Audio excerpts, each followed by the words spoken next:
Cara, assim, o lance de você, eu acho muito digno e eu sou sempre a favor de reduzir impostos em geral, especialmente em coisas como comida, sabe? Comida, Eu lógico. acho bom, a gente tem um problema de tributos aqui no Brasil, um sistema de tributos aqui no Brasil que, bom, eu teria que conversar com quem for eleito presidente, mas assim, É injusto eu o considero sistema que, tributário. exato, assim, pô, eu pagar o mesmo imposto nessa água que o cara lá do Capão Redondo paga é desumano. É isso. Na carne, em tudo mais. No entanto, apesar de eu gostar da ideia de reduzir o imposto e tal, cara, tu deve. Tu, com certeza tu pôs na balança, eu queria que tu me explicasse assim, como é que isso não vai abalar as finanças como elas estão hoje e todas as propostas que quer fazer, porque assim, tudo isso custa dinheiro. Assim, aumentar o Claro, salário custa dinheiro e tal. E de claro. onde sai essa grana? Não, é o mesmo. Tem que sair do outro lado, entendeu? Você tem que. Qual que é o problema do nosso sistema tributário? Não é difícil entender. Cara, economista é um bicho complicado porque ele complica o que é simples. Ah. Um pouco para valorizar a profissão, sabe? Tem um truque aí.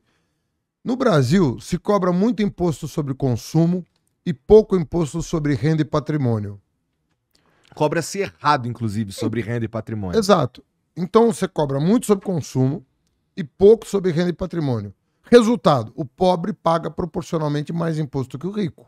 Isso todo mundo sabe há décadas. Todo mundo sabe disso há décadas e não se faz nada para corrigir. Nossa, por exemplo, quando fui prefeito de São Paulo, eu aumentei o IPTU das casas caras e diminuí o IPTU das casas baratas. Então você não tem uma alíquota única, 1% para todo mundo. Não, o pobre paga meio, o rico paga 1,5. A média dá 1.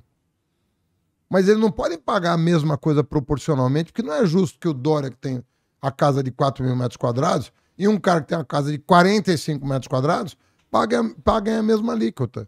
Isso chama IPTU progressivo. E nós introduzimos em São Paulo. E TBI, que é aquele imposto que você paga na transação, né? Comprei a casa, pago o imposto. Uhum. Eu isentei até um determinado valor. Não paga ITBI. Você quer comprar e vender a casa, é que nem carro. Você compra e vende e não paga imposto de transferência. Bom, Entendeu? isso daí é uma política maneira, pensando no cara que ganha menos, assim, mas ela precisa ser revista de tempo em tempo também, porque o mercado muda Sim, de tempo em tempo, né? claro.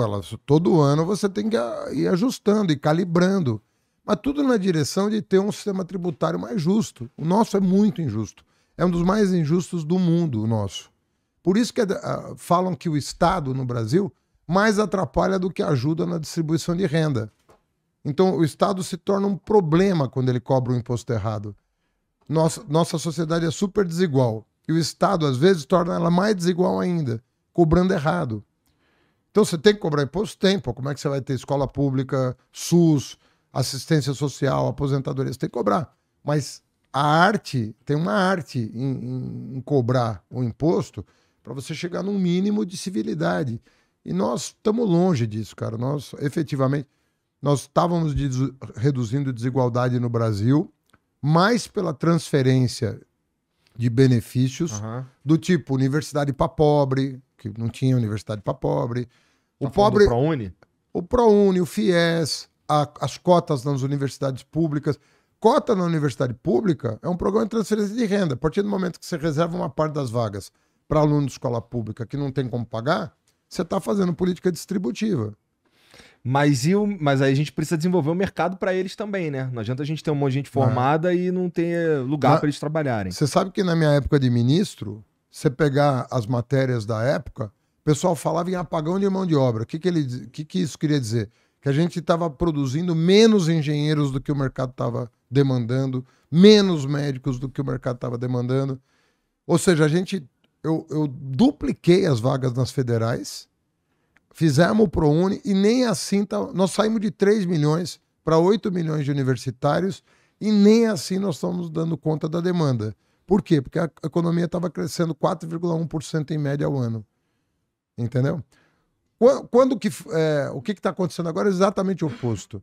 O Brasil, que estava crescendo 1,5% acima da média mundial, O mundo estava crescendo 2,5%, o Brasil estava crescendo 4,1%, 1,6 ponto percentual acima da média mundial.